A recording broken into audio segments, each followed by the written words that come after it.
నమస్తే, welcome to BCN news. నేను విజయలక్ష్మి. ముందుగా ముఖ్యాంశాలు. నేడు బెంగళూరుకు మాజీ ముఖ్యమంత్రి వైఎస్ జగన్ 2 వారాల వ్యవధిలో రెండోసారి పయనం.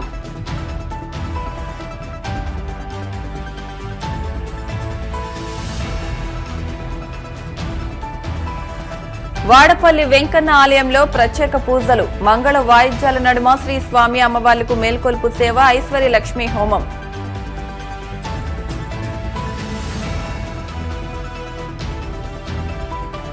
ఏపీలో మరో 3 రోజుల పాటు భారీ వర్షాలు కురిసే అవకాశం. అధికారులు అప్రమత్తంగా ఉండాలని సూచించిన ఏపీ విపత్తుల నిర్వహణ సంస్థ.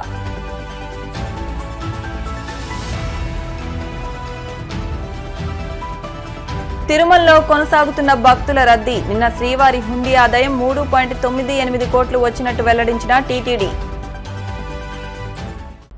వైసీపీ అధ్యక్షుడు మాజీ ముఖ్యమంత్రి వైఎస్ జగన్ నేడు బెంగళూరు వెళ్లనున్నారు. వారం రోజులు ఆయన అక్కడే ఉంటారు. గత నెల 24న బెంగళూరు వెళ్లిన జగన్ ఈ నెల 1 వరకు అక్కడే ఉండి వచ్చారు. మళ్లీ ఇప్పుడు 2 వారాల వ్యవధిలోనే మరోసారి అక్కడికి వెళ్తున్నారు. ఎన్నికల్లో ఘోర పరాజయం తర్వాత పులివెందుల బెంగళూరులోనే జగన్ ఎక్కువగా ఉంటున్నారు. ఈ నెల 22 నుంచి అసెంబ్లీ సమావేశాలు ప్రారంభం కానున్నాయి. ఈ నేపథ్యంలో సమావేశాల నాటికి ఆయన తిరిగి వస్తారా లేదా అనే విషయం చర్చనీయాంశంగా మారింది. కోనసీమ తిరుమలగా వర్ధిల్లుతున్న వాడపల్లి శ్రీ వెంకటేశ్వర స్వామి ఆలయంలో సోమవారం ప్రత్యేక పూజలు వైభవంగా నిర్వహించారు. మంగళ వాయిద్యాల నడుమ శ్రీ స్వామి అమ్మవార్లకు మేల్కొలుపు సేవను నిర్వహించిన అనంతరం ఐశ్వర్య లక్ష్మీ హోమాన్ని జరిపించారు. అర్చకులు శ్రీ స్వామి అమ్మవార్ల వసంత మండపంలో అష్టోత్తర పూజలను నిర్వహించగా ప్రత్యేక అలంకరణలో ఉన్న స్వామిని దర్శించుకుని భక్తులు తరించిపోయారు. ఏపీలో నేడు పలుచోట్ల భారీ వర్షాలు కురుస్తాయని వాతావరణ శాఖ హెచ్చరించింది. మరో 4 రోజుల పాటు వర్షాలు కురుస్తాయని తెలిపింది. నైరుతి రుతుపవనాలకు తోడు ఆవర్తనం ప్రభావంతో నిన్న పలుచోట్ల భారీ వర్షాలు కురిశాయి. భారీ వర్షాల దృష్ట్యా మత్స్యకారులు వేటకు వెళ్లవద్దని, రైతులు జాగ్రత్తలు తీసుకోవాలని ఏపీ విపత్తు నిర్వహణ సంస్థ సూచించింది. ఆవర్తనం ప్రభావంతో సోమ, మంగళ, బుధ వారాల్లో రాష్ట్రంలో మోస్తారు వర్షాలు కురిసే అవకాశం ఉందని తెలిపారు. పిడుగులతో కూడిన భారీ వర్షాలు పడే అవకాశం ఉన్న నేపథ్యంలో అధికారులు అప్రమత్తంగా ఉండాలని సూచించారు. హైదరాబాద్కు చెందిన భాగ్యనగర్ మహంకాళి జాతర బోనాల ఉత్సవాల ఉమ్మడి దేవాలయాల ఊరేగింపు కమిటీ ఆధ్వర్యంలో విజయవాడ ఇంద్రకీలాద్రిపై కొలువుదీరిన కనకదుర్గమ్మకు బంగారు బోనం సమర్పించారు. కమిటీ ఆధ్వర్యంలో జరిగే బంగారు బోనం ఉత్సవాలు ఈ ఏడాదితో 15 వసంతాలు పూర్తి చేసుకున్నాయి. హైదరాబాద్ నుంచి వచ్చిన ఈ కమిటీ సభ్యులకు శ్రీ దుర్గా మల్లేశ్వర స్వామి దేవస్థానం ఆధ్వర్యంలో బ్రాహ్మణ వీధిలోని జమ్మిదొడ్డి వద్ద ఈవో రామారావు ఘనంగా స్వాగతం పలికారు. దాదాపు 1000 మంది కళాకారులు, శివశక్తులు, పోతురాజుల నృత్యాలు ప్రత్యేక ఆకర్షణగా నిలిచాయి. పాడి పంటలు పుష్కలంగా పండాలని, 2 తెలుగు రాష్ట్రాల ప్రజలు సుఖ సంతోషాలతో ఉండాలని వేడుకుంటూ దుర్గమ్మకు బోనం సమర్పించారు.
ఉమ్మడి కడప జిల్లా ఒంటిమిట్ట మండలంలో దారుణ ఘటన చోటు చేసుకుంది. పెన్న పేరూరు గ్రామానికి చెందిన ప్రభాకర్ పై సుబ్బారెడ్డి అనే వ్యక్తి మద్యం మత్తులో దాడి చేశాడు. సలసలా కాగుతున్న నూనెను ఒంటిపై పోశాడు. తీవ్రంగా గాయపడిన ప్రభాకర్ ను కడప రిమ్స్ ఆసుపత్రికి తరలించారు. ఘటనపై పోలీసులు కేసు నమోదు చేసి దర్యాప్తు చేస్తున్నారు.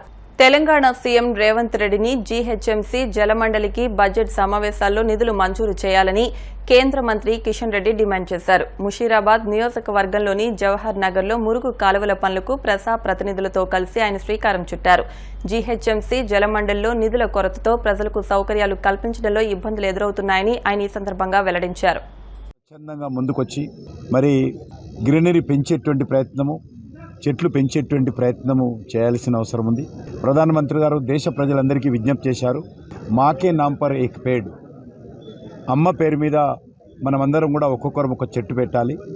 మనకు నచ్చిన స్థలంలో, మన ఇంట్లో కానీ, మన బంధువుల ఇంట్లో కానీ, ఏదైనా సేఫ్టీ ఉన్నటువంటి ప్రాంతంలో కానీ. ఏదైతే ఈ భూలోకంలో అమ్మకు మించింది ఏమీ ఉండదు. కాబట్టి అందరూ కూడా 9 మాసాలు మోసి మనకు జన్మనిచ్చి పెద్ద చేసినటువంటి తల్లి పేరు మీద అందరం ఒక చెట్టు పెట్టడమే కాదు, చెట్టు పెంచాలి. అమ్మ పేరు మీద ఒక చెట్టు పెంచడం అనే కార్యక్రమం కింద ప్రతి ఒక్కరూ కూడా చేయాల్సినటువంటి అవసరం ఉంది. ఆ రకంగా మనము అమ్మను గౌరవించడము, లేక అమ్మ స్వర్గస్థరాలైతే అమ్మను స్మరించుకోవడము, అమ్మ పేరు మీద చెట్టు పెంచడము, అమ్మ ఉన్నట్లయితే అమ్మతోటే కలిసి చెట్టు పెట్టడము చేయాల్సిన అవసరం ఉంది. మరి ఈరోజు అనేక రకాలుగా కొత్త సమస్యలు వస్తూ ఉన్నాయి, వేడి పెరిగిపోతూ ఉంది. కాబట్టి రానున్న రోజుల్లో దీన్ని పరిష్కార మార్గం ఏంటి అంటే మరి గ్రీనరీ పెంచడమే. ఎందుకంటే ఒక దిక్కు కాంక్రీట్ జంగళ్ళు, ఒక దిక్కు వాహనాలు, అనేక రకాలుగా భూగర్భ జలాలు అడుగంటిపోవడము, ఈ సమస్యల నుంచి కూడా ఒక సామాజిక స్పృహతో మనం అందరం కూడా ఈ రకమైనటువంటి సమస్యల మీద కూడా ప్రజలు ముందుకు రావాల్సినటువంటి అవసరం ఉంది. అందుకే అన్ని రాజకీయ పార్టీల కార్యకర్తలు, సామాజిక కార్యకర్తలు, ప్రభుత్వ ఉద్యోగులు, ప్రజలు అందరూ కూడా ఎక్కడికక్కడ గ్రీనరీ పెంచేటువంటి ప్రయత్నం, మొక్కలు నాటేటువంటి ప్రయత్నం, మొక్కలు నాటడమే కాదు చెట్లు పెంచేటువంటి ప్రయత్నం. నువ్వు 100 మొక్కలు నాటి ఒక చెట్టు కూడా పెరగకపోతే లాభం లేదు. కనీసం ఒక చెట్టు అయినా పెట్టి ఆ చెట్టును పెద్ద చేయడం అనేటువంటిది అవసరము. కాబట్టి మనందరం కూడా ఎంతమంది అయితే ప్రజలు ఉన్నామో ఒక్కొక్కరు ఒక్కొక్క చెట్టు పెంచితే దేశం ఖచ్చితంగా రానున్న రోజుల్లో గ్రీనరీ పెరుగుతుంది. కాబట్టి ప్రతి వ్యక్తి, ప్రతి భారతీయుడు కూడా బాధ్యత తీసుకొని మరి ఒక్కొక్క చెట్టు పెంచి మరి ఈరోజు గ్రీనరీని మరి పైకి పెంచినట్లయితే తప్పకుండా వాతావరణాన్ని మనం కాపాడంలో మన వంతు పాత్ర పోషించిన వాళ్ళం అవుతాం. దీనికి జిహెచ్ఎంసీలో కానీ, వాటర్ వర్క్స్లో కానీ నిధుల కొరత ఉంది.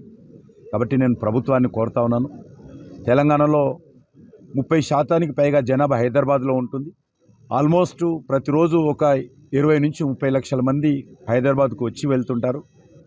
ఇటువంటి పెద్ద నగరంలో అనేక రకాల అంతర్జాతీయ కార్యాలయాలు ఉన్నాయి, రాష్ట్ర ప్రభుత్వ కార్యాలయాలు ఉన్నాయి, కేంద్ర ప్రభుత్వ కార్యాలయాలు ఉన్నాయి, అనేక రకాల వ్యాపార సంస్థలు ఉన్నాయి. కాబట్టి ఈ నగరము 2 ప్రధానమైనటువంటి అంశాలు, ఒకటి జిహెచ్ఎంసీ, వాటర్ వర్క్స్, వీటి ద్వారా ఈ యొక్క పౌర సమస్యలు పరిష్కారం చేస్తాం. కానీ 2 సంస్థలు కూడా నిధుల కొరత కారణంగా ఇబ్బందిగా ఉంది. నేను గౌరవ ముఖ్యమంత్రి గారిని కోరుతా ఉన్నాను, జిహెచ్ఎంసీ కానీ, హైదరాబాద్ మెట్రో వాటర్ కానీ నిధుల కొరత లేకుండా మరి చూడాల్సినటువంటి బాధ్యత ఉన్నది. వచ్చే బడ్జెట్లో హైదరాబాద్ నగరానికి పెద్ద ఎత్తున నిధుల కేటాయింపు చేయాల్సిందిగా నేను ఈ సందర్భంగా కోరుతాను. యావత్ ప్రపంచాన్ని నివ్వెరపరిచిన అమెరికా మాజీ అధ్యక్షుడు డొనాల్డ్ ట్రంప్ పై కాల్పుల ఘటన నేపథ్యంలో ఆ దేశ అధ్యక్షుడు జో బైడెన్ ఓవెల్ ఆఫీస్ నుంచి జాతినుద్దేశించి ప్రసంగించారు. అధికారంలోకి వచ్చిన తర్వాత ఈ వేదిక నుంచి ఆయన మాట్లాడడం ఇది 3వసారి కావడం గమనార్హం. అమెరికాలో రాజకీయ హింస ముప్పు పెరుగుతోందని బైడెన్ హెచ్చరించారు. దీన్ని చల్లబరచడానికి ఇదే సరైన సమయమని పిలుపునిచ్చారు. అమెరికాలో ఇలాంటి ఘటనలకు అసలు తావలేదని పునరుద్ఘాటించారు. I'm sincerely grateful that he's doing well and recovering, and we had a short but good conversation. Jill and I are keeping him and his family in our prayers. We also extend our deepest condolences to the family of the victim who was killed. He was a father. He was protecting his family from the bullets that were being fired, and he lost his life. God love him. We're also praying for the full recovery of those who were injured, and we're grateful to the Secret Service agents and other law enforcement agencies and individuals who risked their lives literally for our nation. As I said last night, There is no place in America for this kind of violence or any violence for that matter. An assassination attempt is contrary to everything we stand for as a nation, everything. It's not who we are as a nation. It's not America. And we cannot allow this to happen. Unity is the most elusive goal of all, but nothing is important than that right now, unity. We'll debate and we'll disagree. That's not going to change, but we're going to not lose sight of fact who we are as Americans. Vice President Harris and I were just briefed in the Situation Room by my Homeland Security team, including the Director of the FBI, the Secretary of Homeland Security, the Attorney General, the Director of the Secret Service, my Homeland Security Advisor, the National Security Advisor. We're going to continue to be briefed. The FBI is leading this investigation, which is still in its early stages. We don't yet have any information about the motive of the shooter. We know who he is. Everyone, please, don't make assumptions about his motives or his affiliations. Let the FBI do their job and their partner agencies do their job. I'm instructed that this investigation be thorough and swift, and the investigators will have every resource they need to get this done. As this investigation continues, here's what we're going to do. First, Mr. Trump, as a former president and nominee of the Republican Party, already receives a heightened level of security, and I've been consistent in my direction to the Secret Service to provide him with every resource, capability, and protective measure necessary to ensure his continued safety. Second, I've directed the head of the Secret Service to review all security measures for the Republican National Convention, which is scheduled to start tomorrow. And third, I've directed an independent review of the national security at yesterday's rally to assess exactly what happened, and we'll share the results of that independent review with the American people as well. And finally, I'll be speaking more about this tonight at greater length from the Oval Office. We must unite as one nation. We must unite as one nation to demonstrate who we are. And so may God bless you all, and may God protect our troops. Thank you very much. ఇప్పుడు కాసేపు ప్రకటనలు.